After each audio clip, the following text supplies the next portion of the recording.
आज एक कॉन्फरन्स घेण्यात आली। यामध्ये गोंडपिंपरीचे ठाणेदार व त्यांच्या सहाय्यकावर खूप गंभीर आरोप करण्यात आले आहे। आपल्यासोबत काही सामाजिक कार्यकर्ता आहे।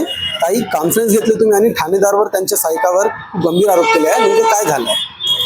ठाणेदारावर गंभीर आरोप याच्यासाठी करण्यात आला की जेव्हापासूनचा हा टोलनाका बांधण्यात आला तेव्हापासून तो टोलनाका बंद अवस्थेत आहे आणि त्या टोलनाक्यावर कुठलंही प्रशासकीय पोलीस प्रशासनाचं कुठलंही नियंत्रण नाही आणि तिथे रहदारी वाहतूक सुरू असताना तिथे कुठल्याही पद्धतीचं सिक्युरिटी कोणी नाही आणि अशा अवस्थेत वाढत्या वाहतुकीमध्ये आज सर्वसामान्य लोकांना जाणे न करण्यासाठी नाहक त्रास होऊन तिथे आज गोंडपिंपरी तालुक्यामध्ये 12 अपघात झाले। आज पर्वतदिचा धरून 13 अपघात झाले आणि अपघाताचं प्रमाण हे वाढत चाललं तर कुठंतरी त्या टोलनाका हा तिथून हटला पाहिजे। आज गाडी चालवत असताना सर्वसामान्य माणसाला तुमच्याकडे लायसन आहे का, तुमच्याकडे हेल्मेट आहे का, तुमच्याकडे परवाना आहे काय, अशा पद्धतीत त्यांनी कायद्यानुसार चौकशी करून सर्वसामान्याला पुरावे मागतात। मग अशा वेळेस रोडवर झालेले हे टोलनाके, हे खड्डे, हे कोण जबाबदार आहे? हा कारणांना कोण जबाबदार आहे? आज प्रशासकीय सर्वसामान्यांना कायदा विचारतो, मग प्रशासनाला सर्वसामान्य जनता हा विचारायला नको पाहिजे का प्रश्न? आज खड्ड्यामुळे अपघात होत आहे आणि लोकांची जीवितहानी होत आहे, जीव जात आहे, याला कारणीभूत आज प्रशासन आहे। गोंडपिंपरी तालुक्याचे ठाणेदार हे पहिले गुन्हेगार आहेत, त्यांचं कुठलंही नियंत्रण नाही। नुसतं त्यांचं नियंत्रण आहे रेती तस्करीवाल्यांकडे, त्यांचं नियंत्रण आहे लाईस मेडल कंपनीच्या ट्रक चालकांना, ट्रक मालकांना पोटाशीन घालणे, यामध्ये भ्रष्टाचार वाढत आहे गोंडपिंपरी तालुक्याचा आणि त्यांचं नेमकं शोध तुम्ही तपास करा।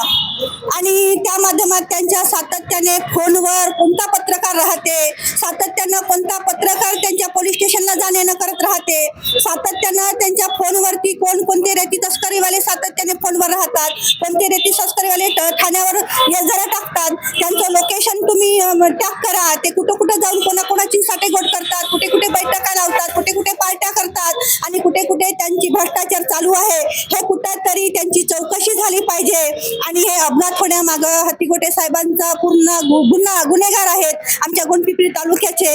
आज तारसा वैनगंगा नदीजवळ लाईस मेडलवाल्यांचं पार्किंग आहे आणि त्या पार्किंगमधून निघणाऱ्या ट्रकनी अपघात झाला 2 मुलाचा, एक मुलगा जागीच ठार झाला आणि एक अपघात झाला आणि त्या अपघात झालेल्या मुलाला कुठली आर्थिक सहायता न दिल्याने इलाज होताना त्यांना कुठेतरी आर्थिक सहायता कमी पडली आणि त्यामुळे त्या मुलाचा जीव गेला। तर अशा वेळेस अपघात होण्यावाल्याला कुठला न्याय मिळत आहे? मृत्यूमुखी पावणेवाल्याला आज कोर्टात गेल्यानंतर त्यांच्या इन्शुरन्सच्या विम्यानं पैसे मिळत आहे, पण तात्पुरती त्यांना आर्थिक सहायता कुठलीही मिळत नाही आहे आणि लाईस मेडलच्या कंपनीकडून कुठलाही ठाणेदार हा जनतेला न्याय मिळवून देत नाही। उलट लाईस मेडलवाल्यांकडून त्यांना बाजूला करून त्यांना कुठल्याही पद्धतीत त्यांच्यावर हे दारू पिऊन चालवत आहे की कशा पद्धतीत चालवत आहे, त्यांच्याकडे लायसन आहे की नाही, हे कुठलीही चौकशी न करता त्यांना दाखवण्यापुरतं पोलीस स्टेशनला ठेवतात आणि त्यांना सोडून देतात। अशा प्रकारे हा गोरखधंदा गोंडपिंपरी तालुक्यात सुरू आहे, तर हा कुठला तरी थांबला पाहिजे आणि ठाणेदार आणि त्याच्या सहाय्यक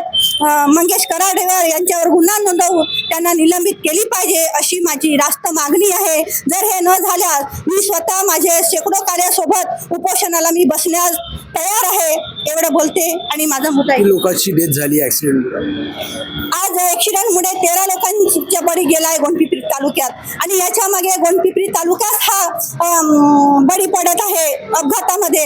कारण कोणतरी ते लाईस मेडल कंपनी आहे, सुरजागडचा लोह प्रकल्प सुरू आहे, याच्या मागे ट्रकांची वाहतूक जास्त प्रमाणात वाढली आहे आणि रस्त्यावर खड्डे खुडे याच्याकडे दुर्लक्ष आहे प्रशासनाचं आणि त्याच्यामुळे हा अपघात होता। डेथ झाली, त्यांना काहीच कुठली आर्थिक सहायता मिळाली नाही आहे। जेव्हा कोर्टात केस जाते तेव्हा ते मिळेल, पण तात्पुरती आर्थिक सहायता कुठल्याही पद्धतीत मिळाली नाही अजूनपर्यंत। तुम्ही एसपी साहेबाला सांगितले, भेटले तुम्ही? अजूनपर्यंत माझ्या एसपी साहेबांना काही मुलाखत झाली नाही। तात्पुरती आम्ही गोंडपिंपरी पोलीस स्टेशन हत्तीगोटे साहेबांना विचारणा केली असता ते आम्हाला उडवाउडवीची उत्तरं देतात, ते टाळाटाळीची उत्तरं देतात। मी कुठून मागून देऊ? मी आर्थिक सहायता मी कोणाकडून मागू शकत नाही, मी देऊ शकत नाही। मी फक्त गुन्हेगाराला अटक करतो आणि पोलीस स्टेशनमध्ये त्यांना बोलावणी करतो तुमच्या समोर, या पलाकडे मी काही करू शकत नाही। नाही असं त्यांचं तोंडी उत्तर आम्हाला मिळतं. साहेबाकडे काय मागणी आहे? SP साहेबाकडे ही मागणी आहे की हत्तीगुटे साहेबांचा जो भ्रष्टाचार वाढत आहे त्याच्यावर कुठेतरी चौकशी झाली पाहिजे. त्यांचे फोनवरचे रेकॉर्ड ते तपासले गेले पाहिजे.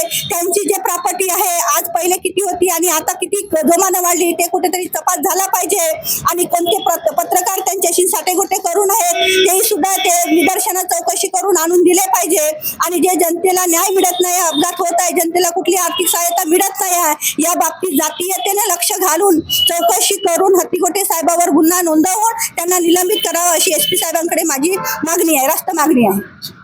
हे आपल्यासोबत होते गोंडपिंपरीचे काही लोक, यांचे खूप गंभीर आरोप होते आणि यांची SP साहेबाकडे मागणी सुद्धा आहे. आता बघू याच्यावर काय कारवाई होते. पाहत राहा चंद्रपूर मीडिया 24. जय हिंद.